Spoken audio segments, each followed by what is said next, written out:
High! এক ঘুমে মোটামুটি বিকাল করে দিয়েছি। না, মোটেই এখন বিকাল হয়নি, এখন হচ্ছে দুপুর। আর আমি রেডি হয়ে গেছি, মানে দুপুরও না, 4:30 বাজে, তো দুপুরই বলা যায়।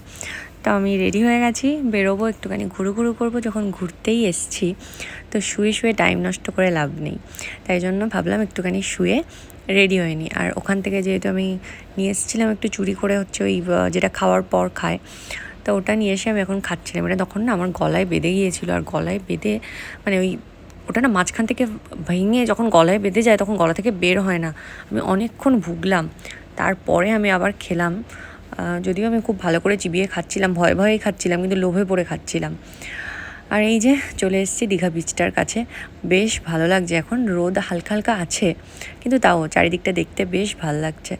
কিন্তু একটা বড্ড ভিড়, মানে এর থেকে মনে হয় মন্দারমণিটাই বেস্ট। আমার তো মন্দারমণিটা খুবই ভালো লেগেছে। এর আগেরবারে আমি অফিস থেকে যখন এসছিলাম, তো বেশ ওখানে ভালো লেগেছিলো, ফাঁকা ফাঁকা।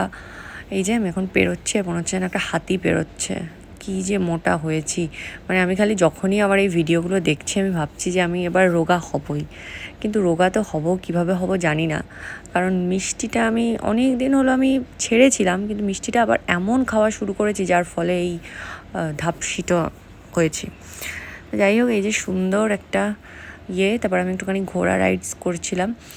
এটা ঘোড়াগুলো বেশ বড় বড় ছিল, কিন্তু একটুখানি ঘোরালো, বললো যে অনেকটা ঘোরাবো, কিন্তু তারপর তাই বলে একটুখানি ঘোরালো। কী আর করা যাবে, যেরকম ওরা ঘোরাবে সেভাবেই তো, ওদের যেরকম নিয়ম, ওদেরও এটা জীবিকা। কিন্তু আমার না ঘোড়াগুলোকে দেখে বেশ কষ্ট হচ্ছিলো, এতজনকে পিঠে নিয়ে ঘোরাচ্ছে। আর এই যে কী সুন্দরভাবে ক্যাপচার হয়েছে, এটা আমার খুব ভালো লেগেছে। মানে এটা আমি না হেঁটে গিয়ে অন্য কেউ হেঁটে গেলে ভালো হতো।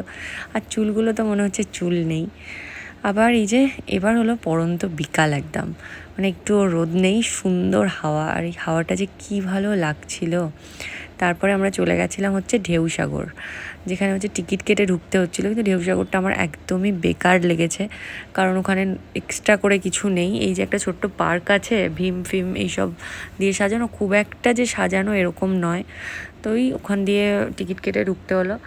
ঢুকে দেখলাম যে কিছু এই যে এরকমই, মানে আমার সেরকম একটা ভালো লাগেনি। কী যে ঘুরলাম, কেন যে গেলাম, মনে হচ্ছিলো ওখানে বসে থাকলেই ভালো হতো।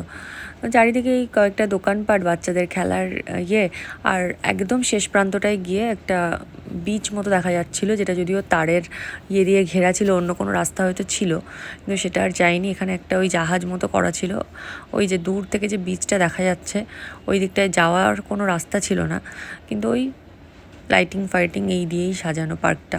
তো ঢেউসাগর কেন নাম দিয়েছে আমি সত্যিই বুঝলাম না, হয়তো কিছু আছে সেই দিকটায় আমরা যেতে পারিনি বা জানি না আমি। এইভাবেই ঘুরলাম, আর ওখানে একটুখানি খাওয়া দাওয়াও করলাম। কিন্তু